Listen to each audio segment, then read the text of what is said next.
E nós, sábado, começamos a penetrar, sair da terra e vamos para as esferas espirituais próximas. O umbral, aqui quem viu o filme de Nosso Lar, e para as regiões onde nós somos acolhidos, como na cidade de Nosso Lar. Nós hoje vamos entrar nesse mundo. Mas nós, sábados, acabamos o trabalho falando do depoimento de uma pessoa, uma senhora, que aqui na Terra, na sua última existência, ela se intitulou por Rainha de França. Ela era rainha aqui na Terra. Isso está no livro, no Evangelho segundo o Espiritismo, capítulo 2, e tem por título Uma Realeza Terrestre.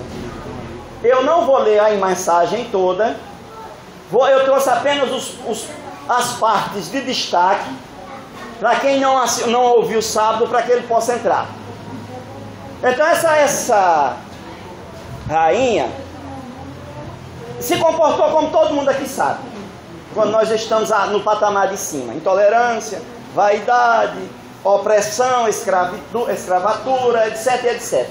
Quando ela chega lá, através do Evangelho segundo o Espiritismo, ela é como se fosse uma psicografia dela. E ela afirma assim, em alguns textos: rainha entre os homens, como rainha julguei que penetrasse no reino dos céus. Que desilusão, que humilhação, quando em vez de ser recebida aqui, qual soberana, vi acima de mim, mas muito acima, homens que eu julgava insignificante e aos quais desprezava por não terem sangue nobre. Aqui nós assim achamos. A gente se destaca um pouquinho, a gente olha para os outros com desprezo. E quando imagina uma criatura dessa no mundo, aqui no nosso meio, sendo uma rainha, se você não tiver o comportamento, um sentimento, né, mais ou menos, como é que você age com os outros?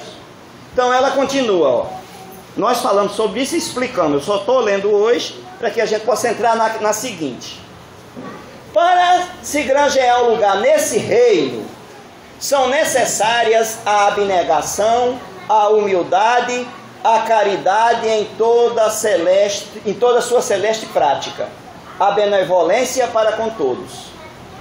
Aqui ela está dando a senha, o código, independente do que nós somos aqui. Eu posso ser rico, eu posso ser rei, eu posso ser uma pessoa extremamente humilde. Esse aqui é o passaporte para esses mundos melhores, ou senão nós vamos para os umbrais da vida. Continuamos vivos nos umbrais da vida. Mas para os mundos felizes, ou os mundos melhores, aqui são necessárias a gente exercitar a abnegação, a humildade, a caridade, a benevolência para com todos. Aí ela afirma, não nos perguntam o que foste, nem que posição ocupaste, mas que bem fizestes. Quantas lágrimas enxugastes?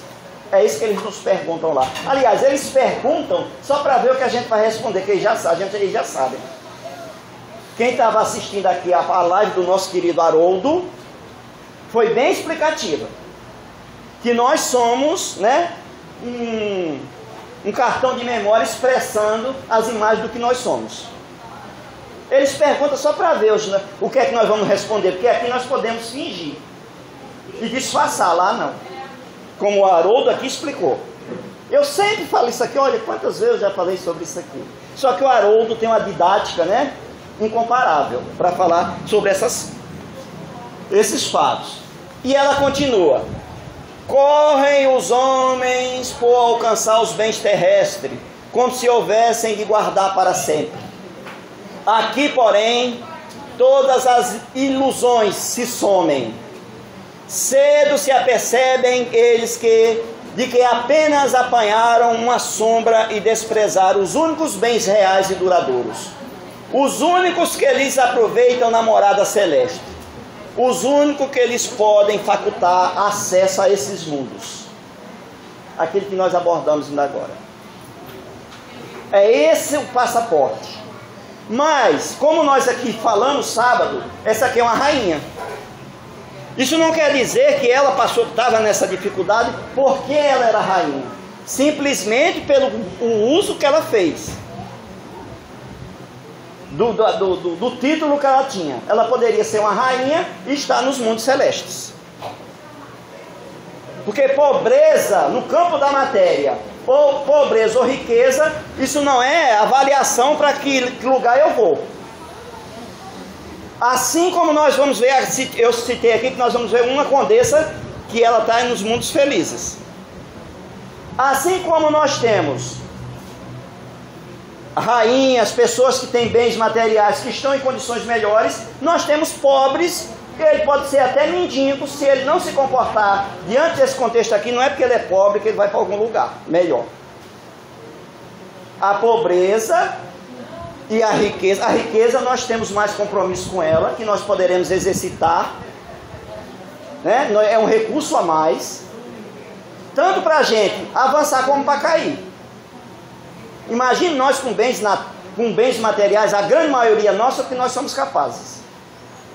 Então, a providência divina, ela vai, sabe, nos colocando no lugar certo, com o ambiente propício para ver se a gente consegue dar alguns passos a seguir. Né? Então não é a questão de você ter ou não ter, é o que você dele faz.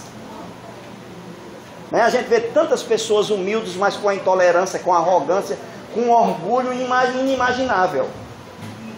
E nós vemos isso, pessoas às vezes exercendo funções de trabalhos humildes, mas uma vaidade e um orgulho insuportável.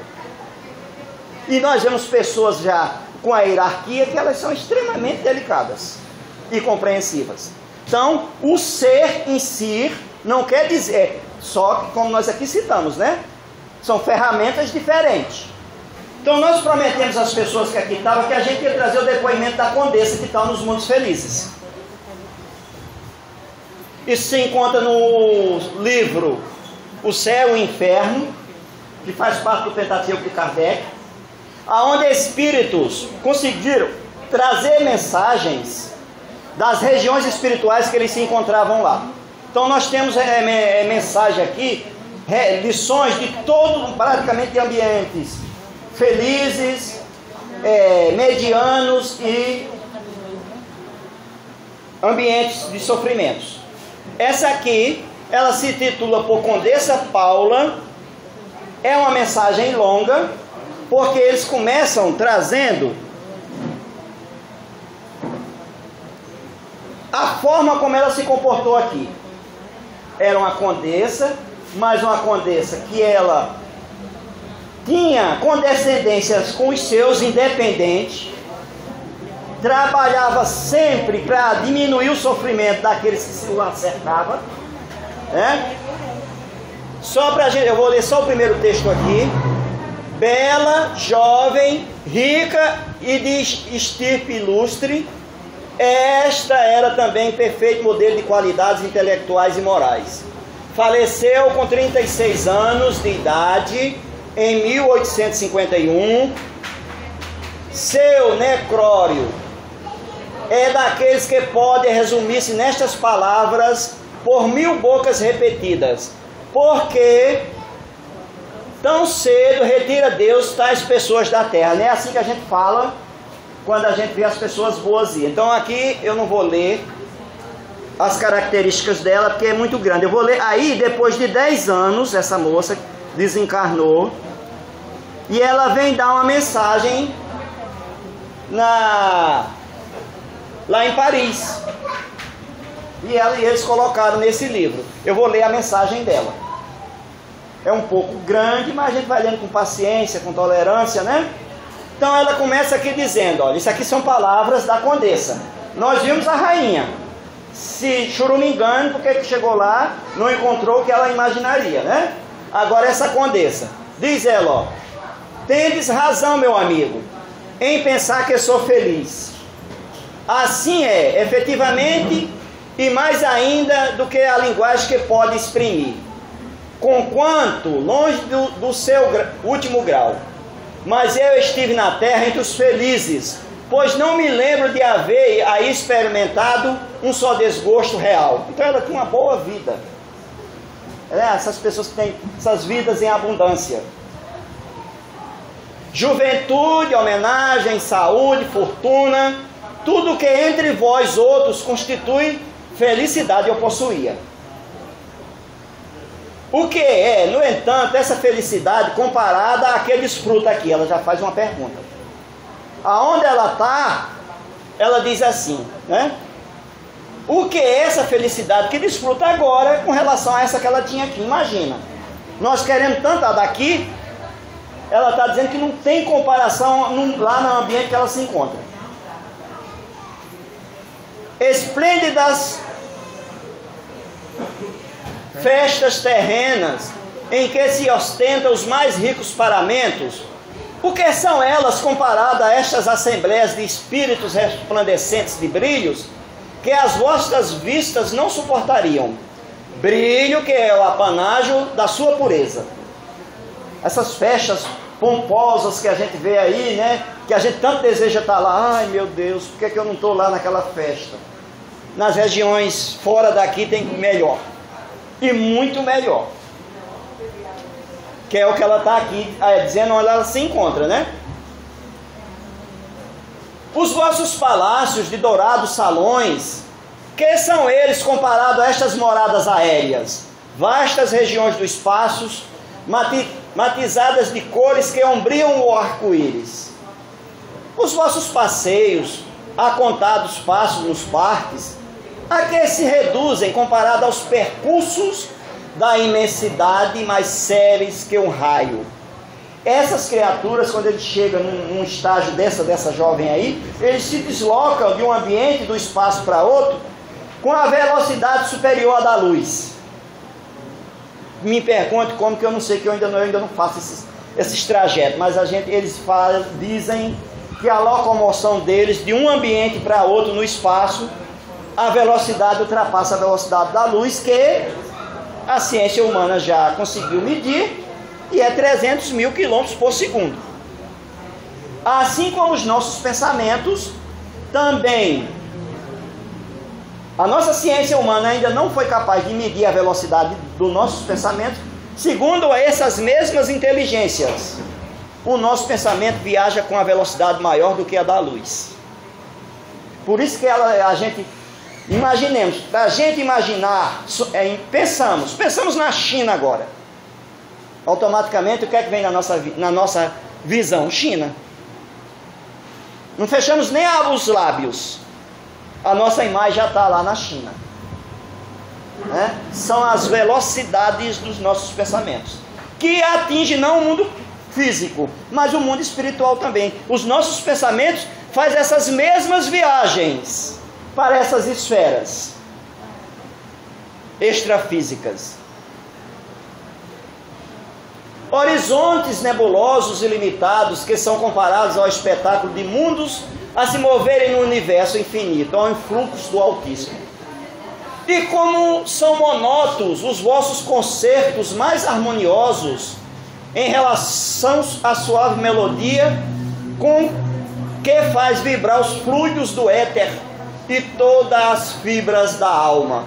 Olha, os nossos concertos musicais aqui, para essas regiões, são concertos primitivos. Lá a música é muito mais desenvolvida. Ele vai dizer que os próprios mundos, porque isso, a ciência está se aproximando disso já. A movimentação dos astros tem um som, tem uma música. Só que nós, nesse corpo grosseiro, a gente não consegue ouvir. Mas todos os movimentos aqui têm som. A Terra girando, os outros planetas girando em torno do Sol, isso tem som. A nossa audição não é capaz de captar esse som. É esse som que ela está lá vivenciando.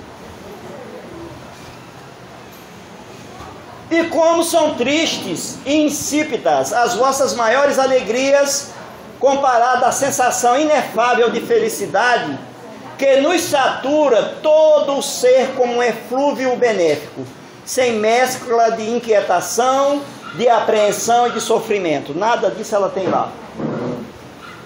os seus sentimentos estão isentos da inquietação, da apreensão e do sofrimento. E ela continua: aqui tudo ressuma amor, confiança e serenidade. Por toda parte, corações, amantes, amigos por toda parte.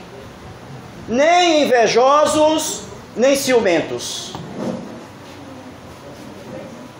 É este o mundo em que me encontro, meu amigo, e ao qual chegareis infalivelmente se seguirdes o reto caminho da vida.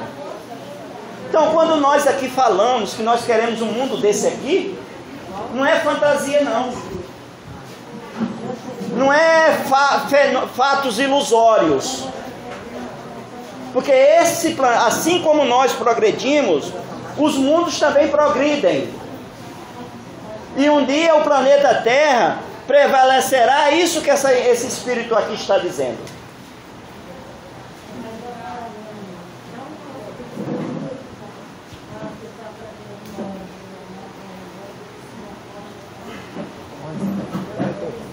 Então aqui prevalecerá, um dia prevalecerá, né? A confiança, o amor, a serenidade entre todos os seus viventes. Isso aqui nós começamos a, vamos dizer, encontrar alguns princípios. Quando nós ouvimos muita gente falar no tal do Apocalipse, né, que o Cristo vai voltar, vai descer, vai tirar meia dúzia dos escolhidos e vai jogar tudo na miséria, o restante.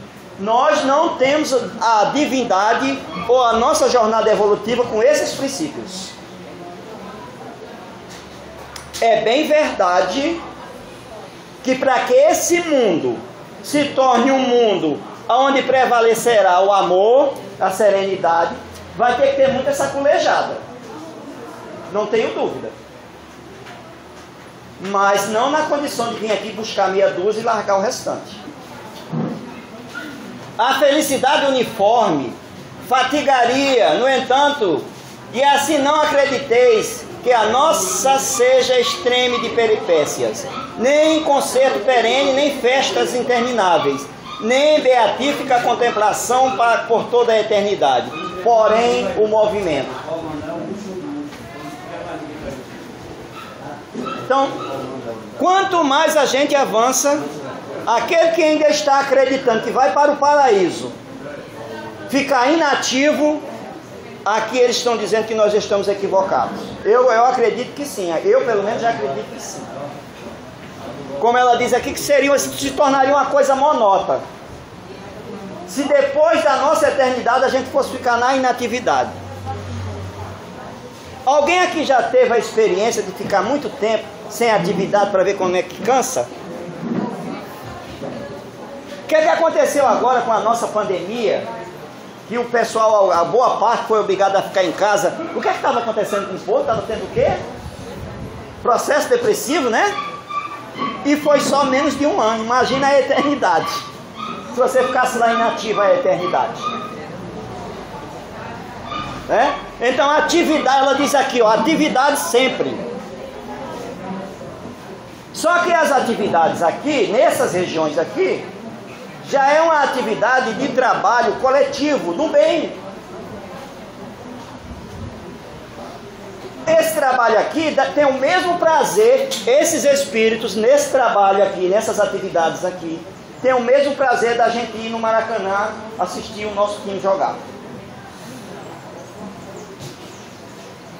O trabalho desses espíritos aqui, eles têm a mesma sensação quando a gente amanhece o dia e diz, hoje eu vou para a praia tomar banho. A gente não fica feliz, satisfeito por ir para a praia? A sensação deles aqui é a mesma que a gente tem aqui quando estamos nessas atividades. Já é de satisfação, né?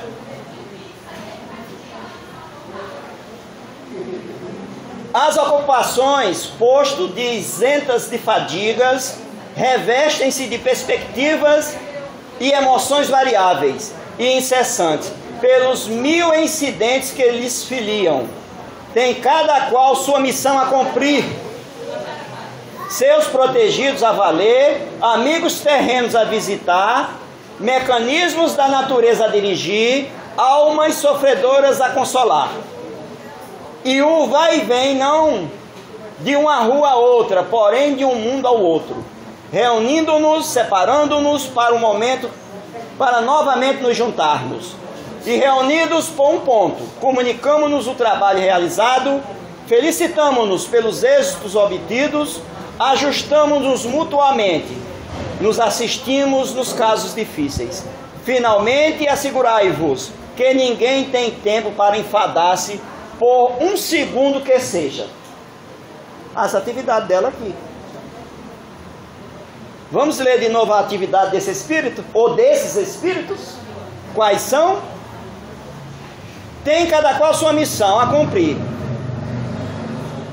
Seus protegidos a velar pelos nossos protegidos, amigos terrenos a visitar, mecanismos da natureza a dirigir. São tudo atividade dessas criaturas que já estão com a inteligência superior à nossa.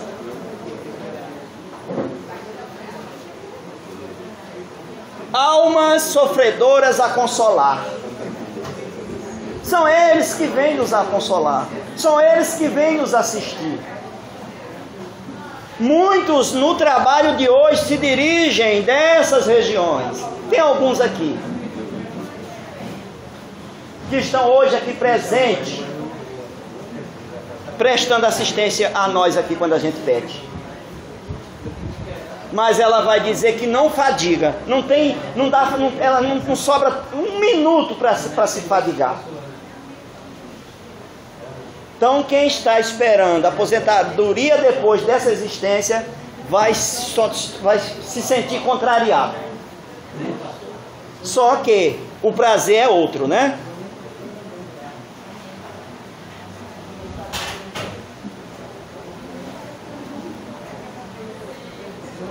Continua ela: presentemente a Terra é um magno assunto das nossas cogitações. Que movimento entre os espíritos, que numerosas falanges aí afluem, a fim de auxiliarem o progresso e a evolução. De-se-á uma nuvem de trabalhadores a destrincharem uma floresta, sobre as ordens de chefes experimentados. Abatem uns os troncos seculares, arrancam-lhes as raízes profundas, devastam outros o terreno, amanham esta terra, semeando. Edificam aqueles a nova cidade sobre as ruínas carunchosas do velho mundo. Neste comenos reúnem-se os chefes em conferência e transmitem suas ordens por mensageiros em todas as direções. Então é nesse movimento que nós tornaremos esse mundo que tanta gente falamos aqui. Eles lá estão em atividade plena para nos auxiliar. Eles apenas pedem a nossa colaboração, né? Quando nós estamos aqui imbuídos no trabalho do bem, pode ter certeza, nós temos uma falange de inteligências luminosas nos dirigindo.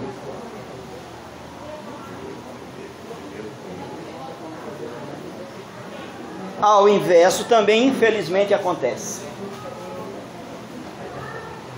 Quando nós estamos aqui em desarmonia, em desordem, nós também temos uma, como eu aqui citei já hoje, temos uma falange de invisíveis também assessorando quem assim age.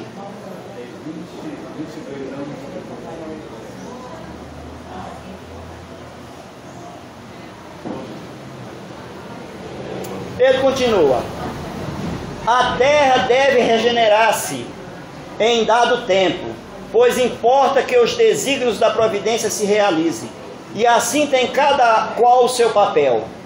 Não me julguei simples espectadora desta grande empresa, o que me envergonharia, uma vez que todos nela trabalham. Então, chegar lá, se você quiser ficar inativo, você fica constrangido de ver todo mundo em atividade, você com preguiça de trabalhar. Ela diz: eu me sentiria constrangida se eu não fizesse parte desse grupo.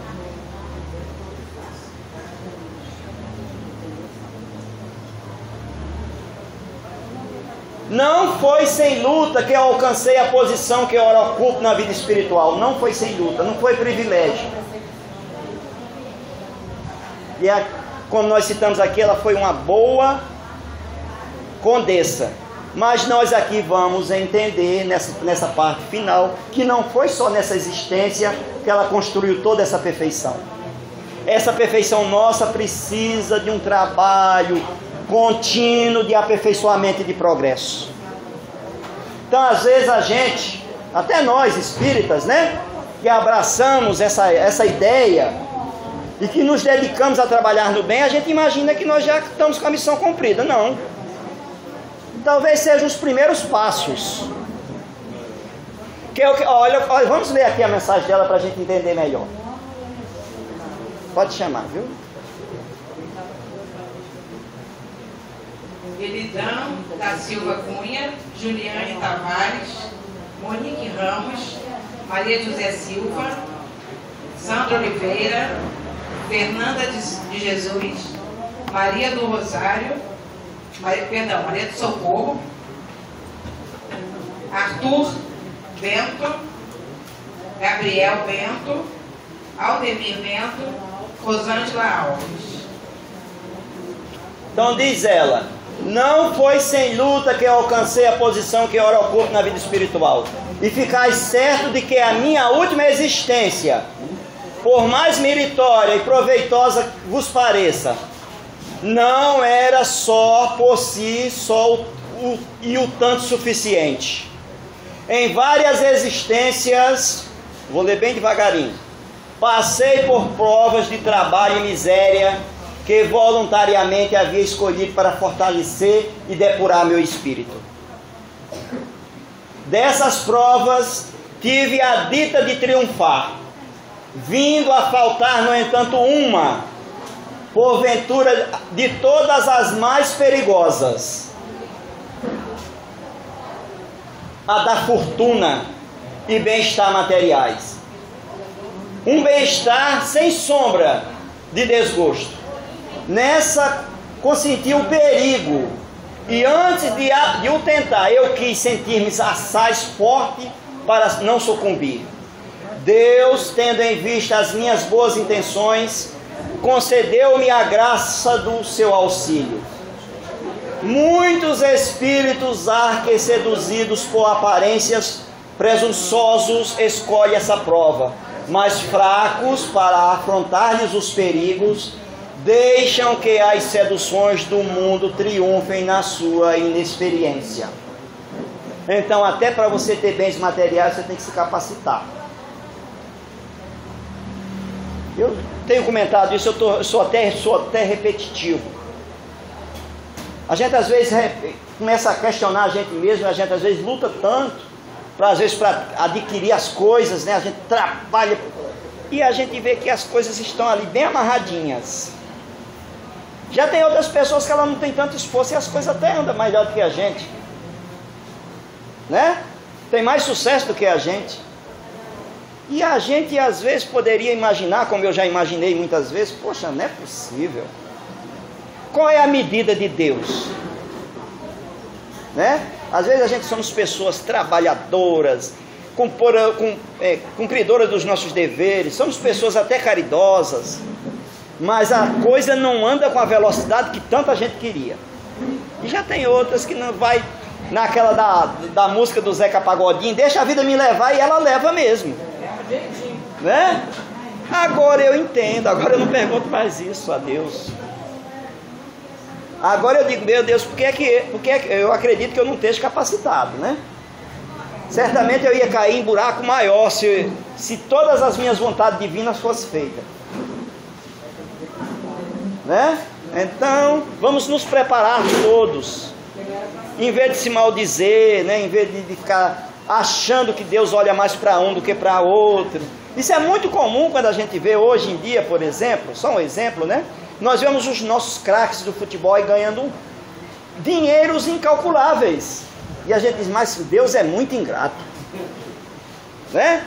Como tanta miséria, tanta gente passando fome, e fulano de tal ganhando esse dinheiro que ele não vai gastar em não sei, pode viver aqui não sei quantas vidas. Mas isso tem um preço, tá? Isso tem um preço. Diante daquele ser que ele é um ser igual a gente. Ele só está em condições diferentes. Ele tem que prestar contas, assim como eu tenho que prestar conta da minha humildade, do círculo ao qual eu estou. Como ela está dizendo aqui, olha, muitos espíritos, há que seduzidos por aparências, presunçosos escolhem a prova de quê? Da fortuna. Mas fracos para afrontar-lhes os perigos, deixa que as seduções do mundo triunfem na sua inexperiência. Então, quantos de nós hoje estamos na nossa humildade que já tivemos fortuna? Quantos? Se a gente pudesse abrir o nosso leque, né? Quantas oportunidades nós vamos ter de ter fortuna? É isso que você deseja? Se é isso que você tem em meta na sua vida, se prepara, pode não ser nessa, mas o teu desejo fica registrado em você. Nas próximas, certamente, se é isso é teu desejo, tu alcançará. Eu posso confessar para os senhores, inclusive eu estava falando sobre ontem à noite sobre isso, né? Não é demagogia nenhuma. Hoje eu não peço a Deus com tanta afinidade para eu ter bens materiais. Eu trabalho para ter. Eu desejo ter. Se eu falar para os senhores, eu jogo na loteria, né? Mas eu vou parar minhas orações para pedir a Deus que eu ganhe? Não. Eu tenho muitas coisas a mais para pedir a Deus. Eu tenho que pedir a Deus paz para dentro de mim, paz para os que me cercam, né? Que eu possa alcançar o progresso necessário. Olha quanta coisa tem melhor para a gente desejar, com mais afinidade. Pelo menos eu já imagino, dessa forma, né? Devido, vamos dizer assim, nós vamos conhecendo isso aqui. O que é uma fortuna na Terra, se você alcançar essa fortuna lá? Ela está dizendo aqui que não tem nada que compare na Terra ao ambiente que ela vive hoje. E ela não está nos mundos celestes, ela está numa esfera melhor do que a nossa. Existem mundos muito melhores do que esse ainda. Porque os que se encontram nos mundos celestes, pouco eles conseguem trazer mensagem diretamente de lá para a gente. E são regiões onde lá o bem-estar já é muito superior ao nosso, mas ainda não é o fim da jornada. E ela continua para encerrar. Trabalhadores, estou nas vossas fileiras. Eu, a dama nobre, ganhei como vós o pão que o suor do meu rosto, com o suor do meu rosto. Saturei-me de privações, sofri reveses, e por isso que me retemperou as forças da alma. Do contrário, teria falido na última prova. O que me teria deixado para trás na minha carreira. Como eu, também vós tereis a vossa prova da riqueza, mas não vos apresseis em pedi-las muito cedo. A vós outros ricos, tende sempre em mente que a verdadeira fortuna, a fortuna imorredora, não existe na terra. Procurai antes saber o preço pelo qual podereis alcançar os benefícios do Todo-Poderoso. Isso é uma das mensagens que nós lemos no livro O Céu e o Inferno, né? Nós falamos sábado, aqui trouxemos a da rainha que não se preparou e chegou lá iludida, e temos essa aqui. Ela não era espírita. Essa condessa aqui, ela não tinha a direção da doutrina espírita, que ela desencarnou antes da doutrina chegar aqui, mas mesmo sem a doutrina espírita ela já praticava esses requisitos. Os princípios que a doutrina traz é para nos trazer hoje as lições, os esclarecimentos, para que quando eu chegar lá do outro lado, junto àqueles que avaliaram a minha existência nessa vida, eu chegar lá e com a desculpa que eu não pratiquei, que eu não sabia. Todos nós que temos contato com a doutrina espírita, essa que nós aqui abordamos semanalmente, nós não teremos mais essa justificativa para dar para os nossos benfeitores do outro lado da vida.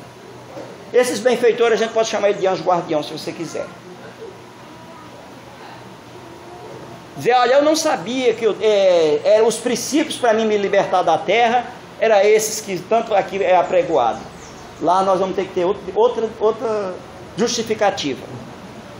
Vamos ter que ter muita justificativa para que quando eles vierem nos cobrar, no bom sentido. Meu filho, o que é que nós combinamos aqui?